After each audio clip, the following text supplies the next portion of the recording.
Paz do Senhor, com gratidão, meus amados irmãos, sejam bem-vindos aí ao nosso Bíblia em um ano, com comentários. Nós estamos juntos no nosso vídeo hoje 291 e vamos ver aí os capítulos 39, 40 e 41 do livro de Isaías. Antes de nós começarmos a fazer essa leitura, antes também de orarmos, eu gostaria de explicar para você que se você viu o vídeo passado, você percebeu que terminou um tanto que abruptamente.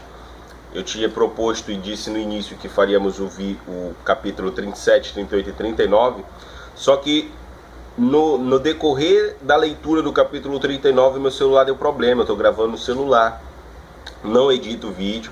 Nesse eu até tentei editar depois, mas não consegui enviar de forma alguma, passei 2 dias tentando fazer o upload do vídeo no YouTube, não consegui, resolvi mandar do jeito que estava, então você vai perceber ali que o final ficou meio sem sentido, acabou abruptamente, mas a gente vai reler o capítulo 39, que a gente iniciou um pedacinho ali, e você não vai ter prejuízo nenhum no aprendizado, na leitura e nos comentários.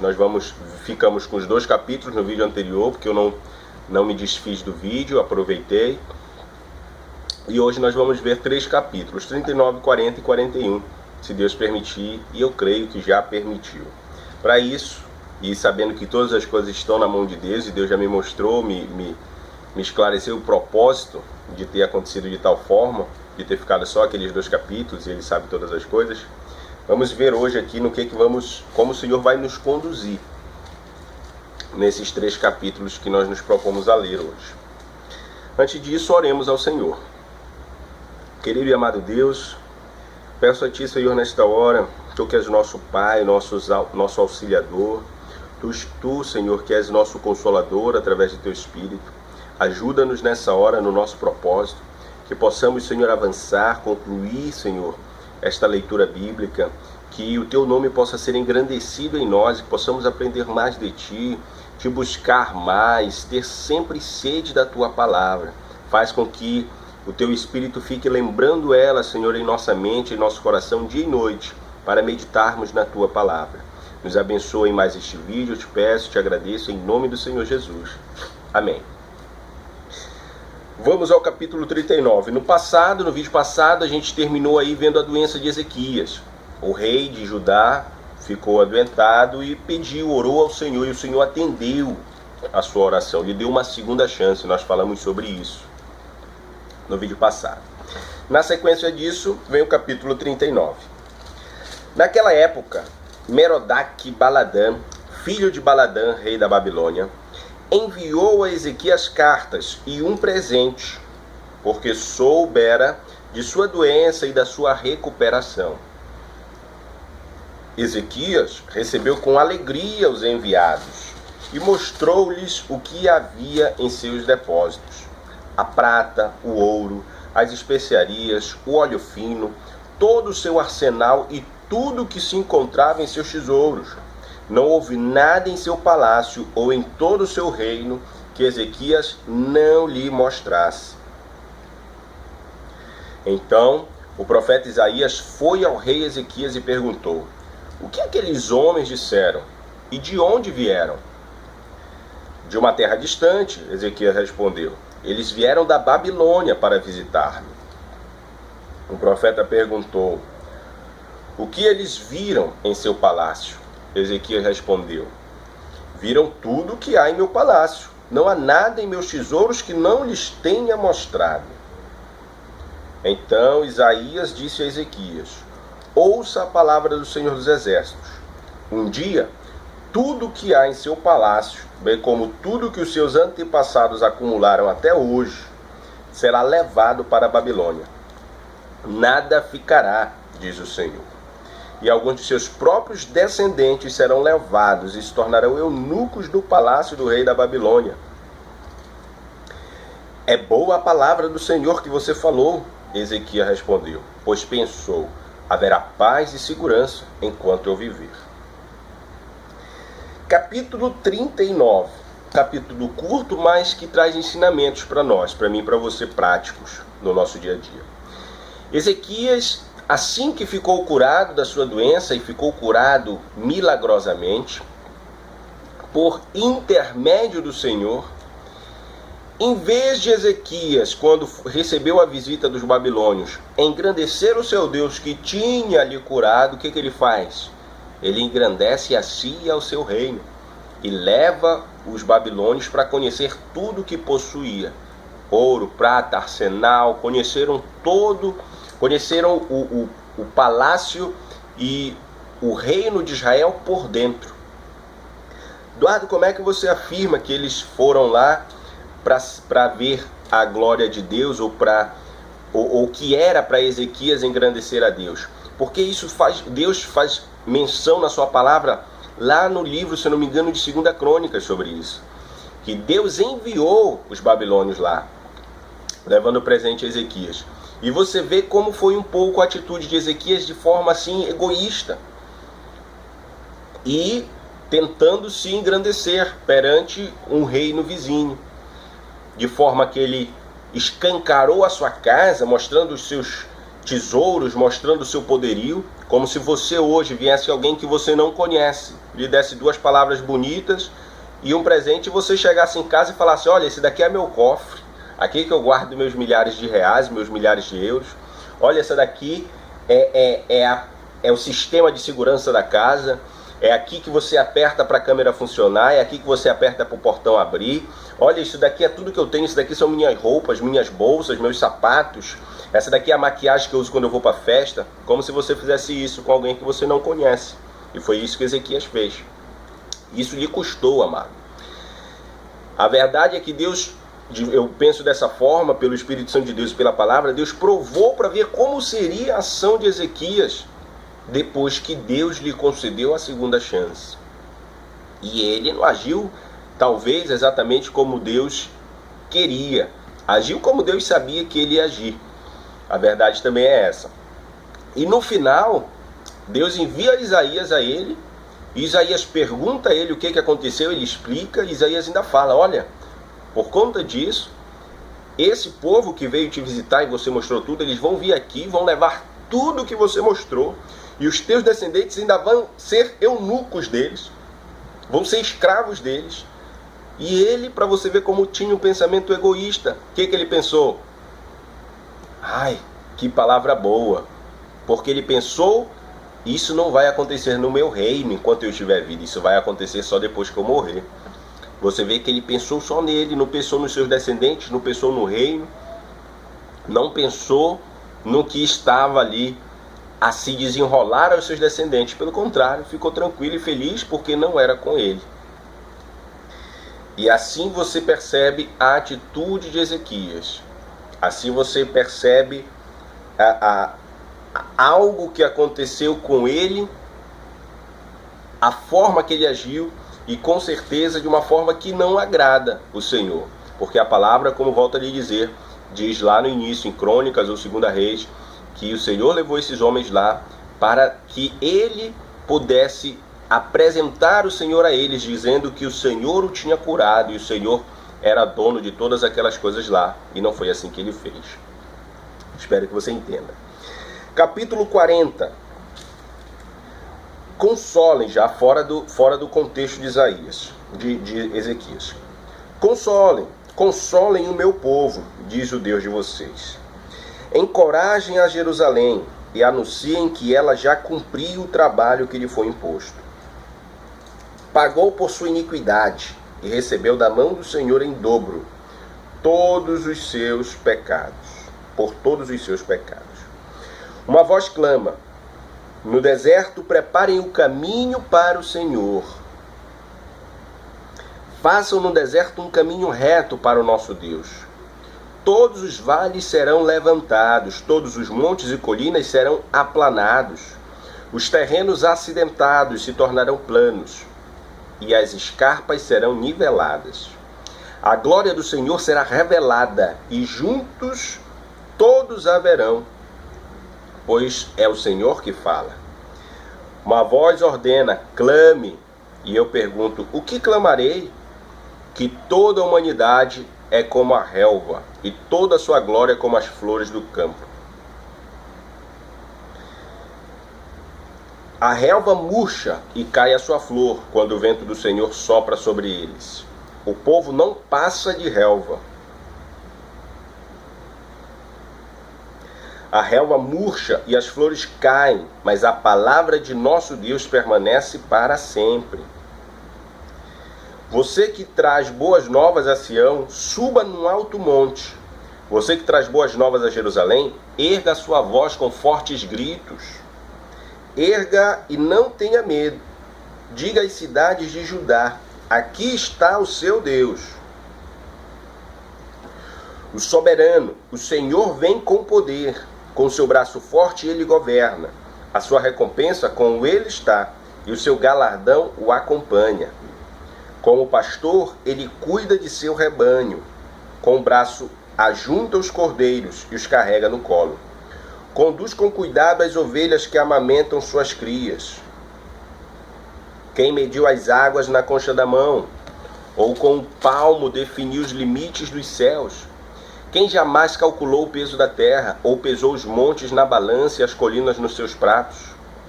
Quem definiu limites para o Espírito do Senhor, ou instruiu como seu conselheiro? A quem o Senhor consultou que pudesse esclarecê-lo e que lhe ensinasse a julgar com justiça? Quem lhe ensinou o conhecimento, ou lhe apontou o caminho da sabedoria? Na verdade, as nações são como a gota que sobra do balde. Para ele, são como o pó que resta na balança. Para ele, as ilhas não passam de um grão de areia. Nem as florestas do Líbano seriam suficientes para o fogo do altar. Nem os animais de lá bastariam para o holocausto. Diante dele, todas as nações são como nada. Para ele são sem valor e menos que nada. Com quem vocês compararão Deus? Como poderão representá-lo? Com uma imagem que o artesão funde? E que o ourives cobre de ouro e para a qual modela correntes de prata? Ou com um ídolo do pobre, que pode apenas escolher um bom pedaço de madeira e procurar um marceneiro para fazer uma imagem que não caia? Será que vocês não sabem? Nunca ouviram falar? Não lhes contaram desde a antiguidade? Vocês não compreenderam como a terra foi fundada? Ele se assenta no seu trono, acima da cúpula da terra, cujos habitantes são pequenos como gafanhotos. Ele estende os céus como um forro e os arma como uma tenda para neles habitar. Ele aniquila os príncipes e reduz a nada os juízes deste mundo. Mal eles são plantados ou semeados, mal lançam raízes na terra, Deus sopra sobre eles, eles murcham. Um redemoinho os leva como palha. Com quem vocês me vão comparar? Quem se assemelha a mim? Pergunta o santo. Ergam os olhos e olhem para as alturas. Quem criou tudo isso? Aquele que põe em marcha cada estrela do seu exército celestial e a todas chama pelo nome. Tão grande é o seu poder e tão imensa a sua força que nenhuma delas deixa de comparecer. Por que você reclama, ó Jacó? E por que se queixa, ó Israel? O Senhor não se interessa pela minha situação? O meu Deus não considera a minha causa? Será que você não sabe? Nunca ouviu falar? O Senhor é o Deus eterno, o Criador de toda a terra. Ele não se cansa nem fica exausto. Sua sabedoria é insondável. Ele fortalece o cansado e dá grande vigor ao que está sem forças. Até os jovens se cansam e ficam exaustos, e os moços tropeçam e caem. Mas aqueles que esperam no Senhor renovam suas forças. Voam alto como águias, correm e não ficam exaustos, andam e não se cansam. Aleluia, Deus. Aleluia.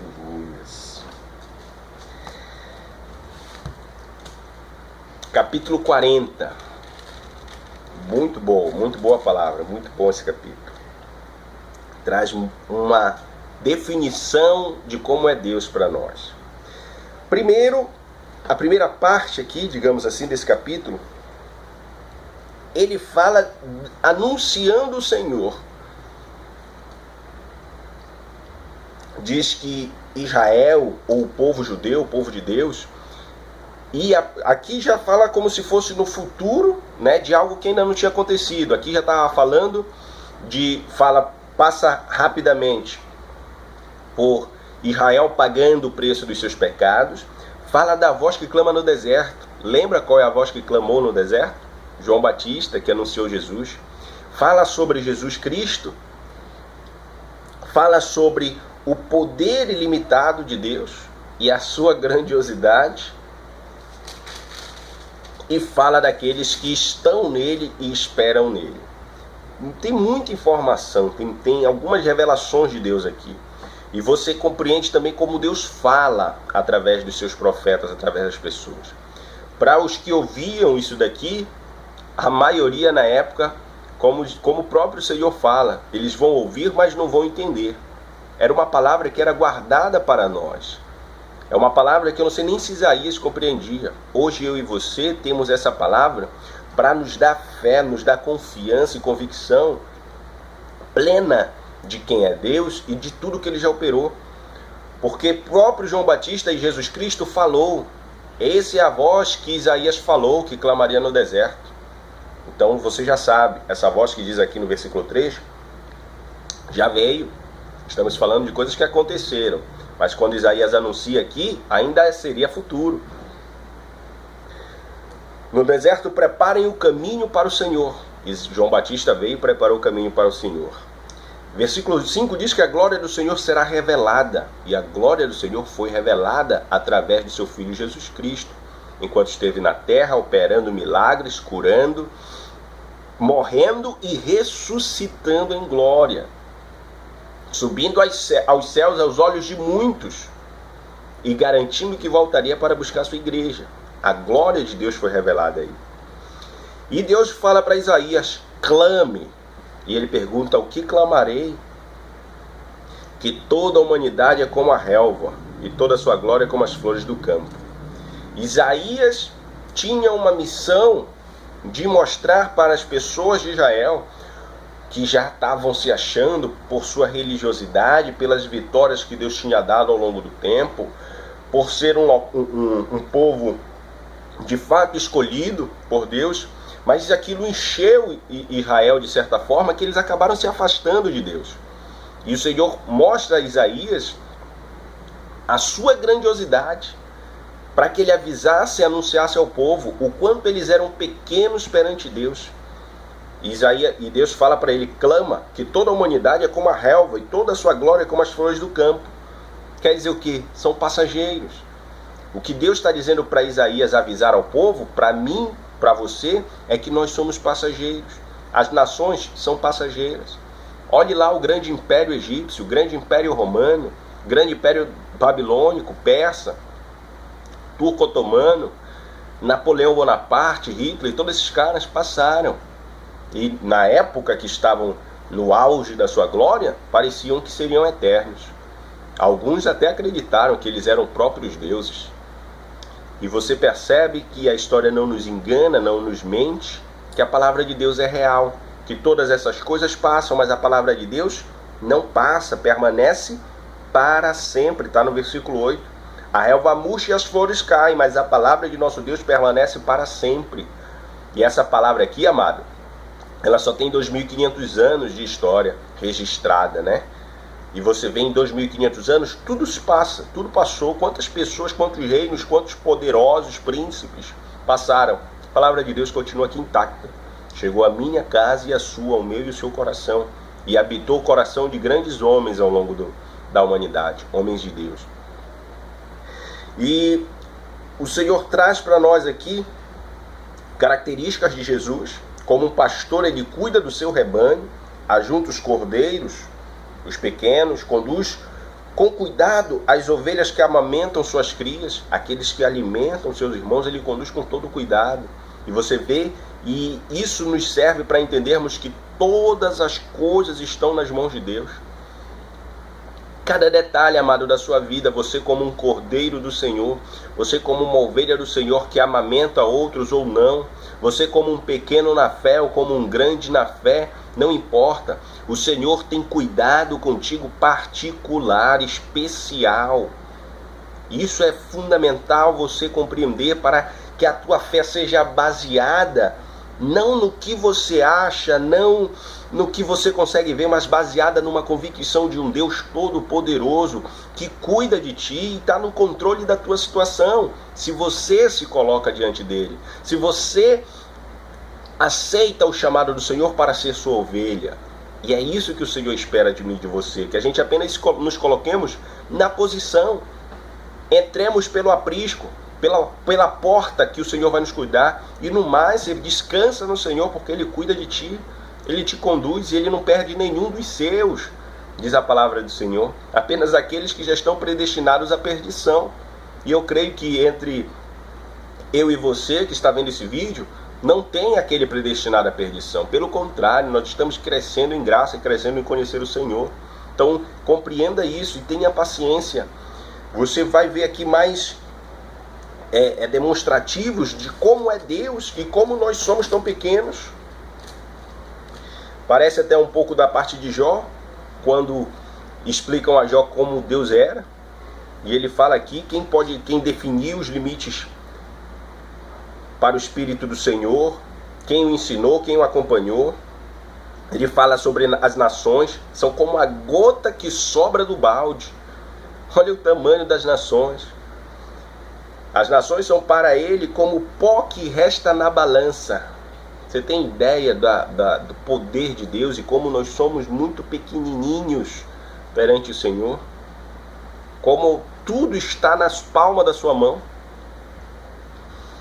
Ah, amado, se você entender isso, você descansa mais e se atribula menos. Com quem vocês compararão Deus? Como poderão representá-lo?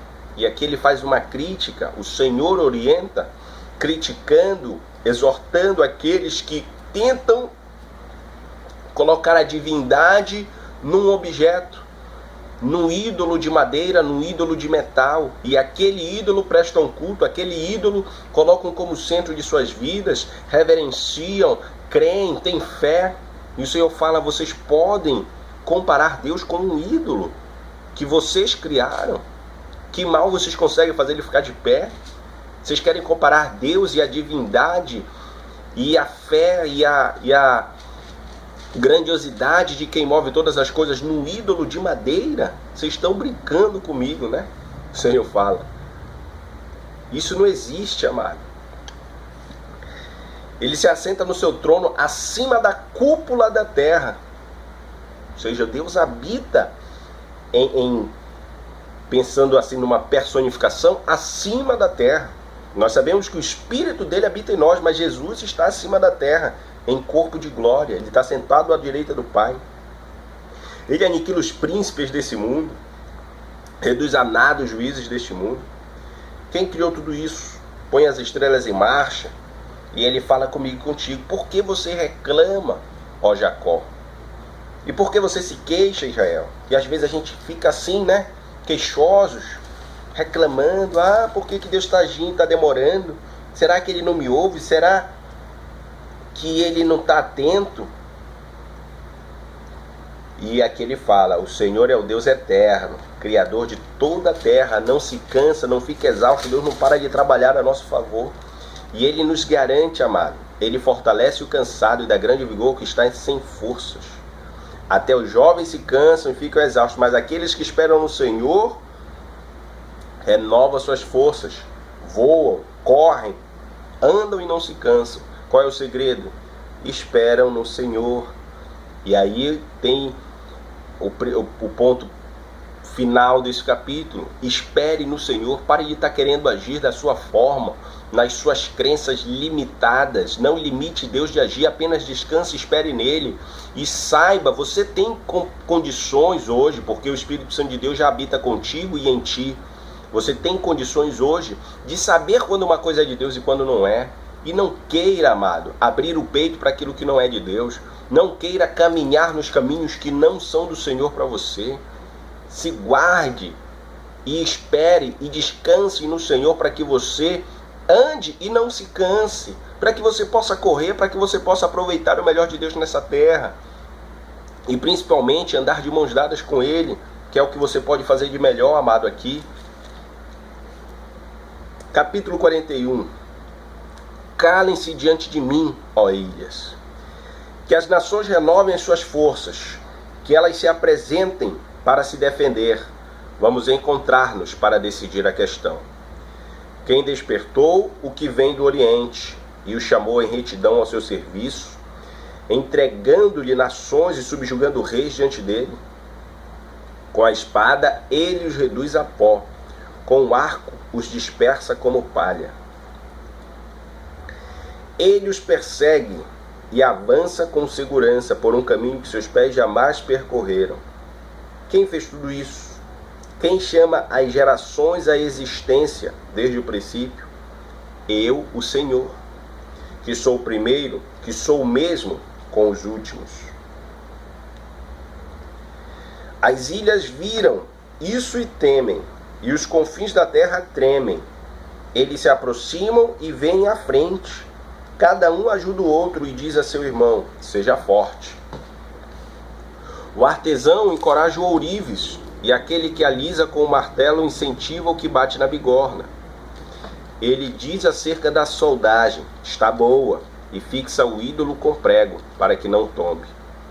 Você, porém, ó Israel, meu servo, Jacó, a quem escolhi, vocês, descendentes de Abraão, meu amigo, eu os tirei dos confins da terra, de seus recantos mais distantes eu os chamei. Eu disse: você é meu servo, eu o escolhi e não o rejeitei. Por isso não tema, pois estou com você. Não tenha medo, pois sou o seu Deus. Eu fortalecerei e o ajudarei, e o segurarei com a minha mão direita vitoriosa. Todos os que o odeiam certamente serão humilhados e constrangidos. Aqueles que se opõem a você serão como nada e perecerão. Ainda que você procure os seus inimigos, você não os encontrará. Os que guerreiam contra você serão reduzidos a nada, pois eu sou o Senhor, o seu Deus, que o segura pela mão direita e lhe diz: não tema, eu o ajudarei. Não tenha medo, ó verme Jacó, ó pequeno Israel, pois eu mesmo o ajudarei, declara o Senhor, seu Redentor, o Santo de Israel. Veja, eu tornarei um debulhador novo e cortante, com muitos dentes. Você debulhará os montes e os esmagará, e reduzirá as colinas a palha.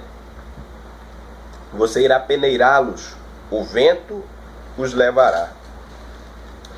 E uma ventania os espalhará, mas você se regozijará no Senhor, e no Santo de Israel se gloriará. O pobre e o necessitado buscam água e não a encontram.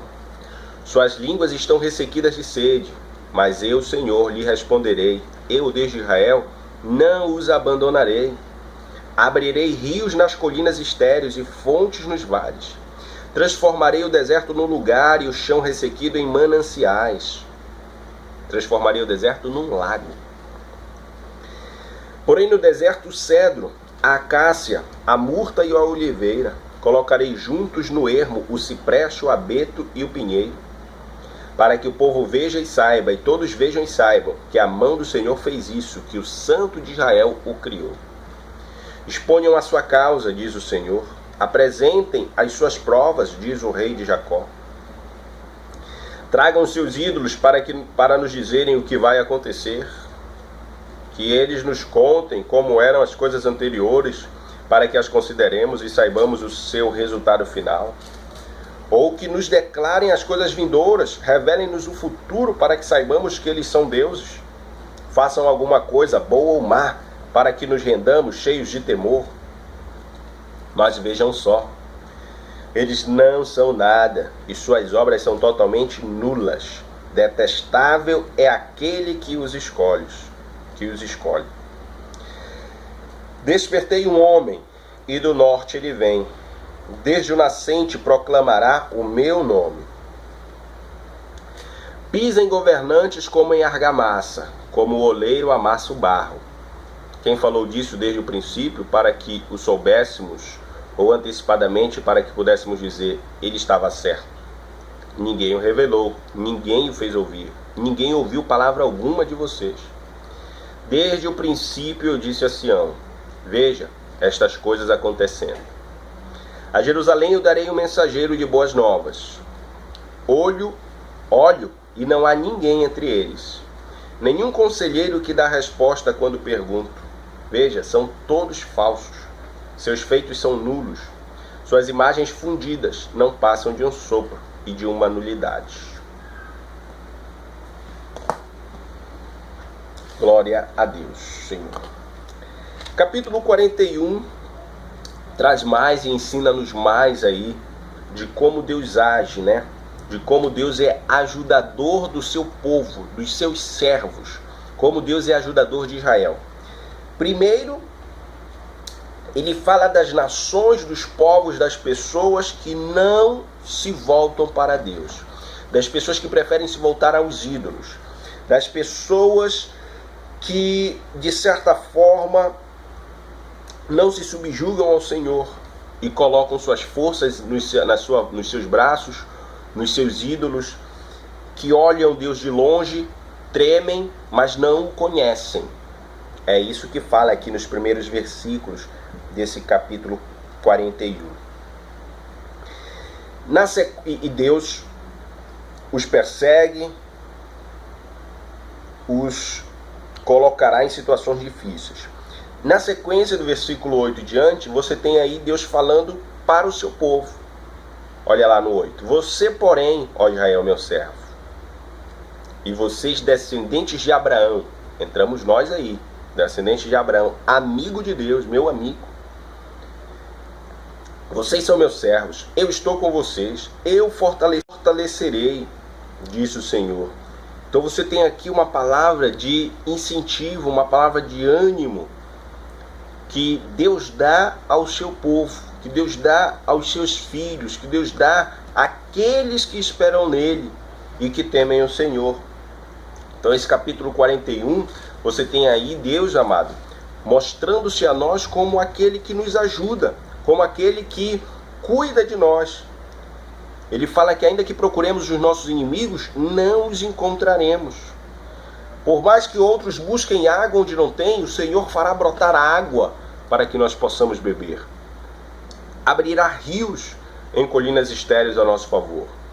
E o Senhor diz para nós, para não temermos, para não desanimarmos, porque Ele é o Deus que está conosco e cuida de nós. E essa palavra de incentivo, ela tem que estar sempre no meu e no teu coração, para quando vermos as coisas desandando, o nosso inimigo ao nosso lado tendo vantagem sobre nós, nós possamos saber que o nosso Deus não dorme, que o nosso Deus é poderoso, que o nosso Deus trabalha a nosso favor e nos sentir encorajados, amado. E Deus aqui ainda zomba daqueles que confiam no Deus de prata, de ouro, de barro, de madeira, e pede a eles, tragam seus ídolos para nos dizer o que vai acontecer.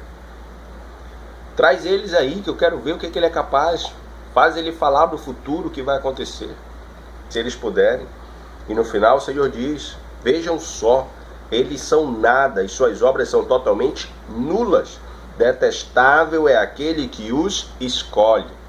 E eu espero que você já tenha se desfeito dos ídolos que têm olhos e não veem, ouvidos e não ouvem, pés e não andam, e que não são nada, e aqueles que creem nele nada são também.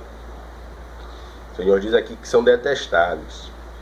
E o Senhor fala no versículo 25 adiante, de um homem que viria do norte, proclamará o seu nome, proclamando o seu nome, pisando em governantes como em argamassa.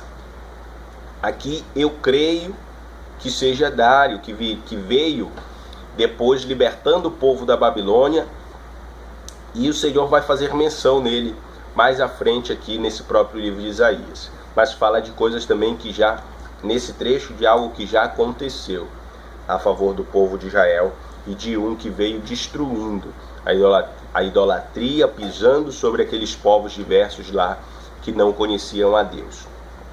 De um modo geral, capítulo 41, você tem uma palavra de confiança, para no nosso caso, que confiamos no Senhor, aguardamos nele, sabemos quem ele é e que posição estamos nele, e uma palavra de repreensão para aqueles que não o conhecem, ou que não buscam, que apesar de vê-lo, não buscam, preferem confiar naquilo que as suas próprias mãos fazem, nas suas próprias crenças.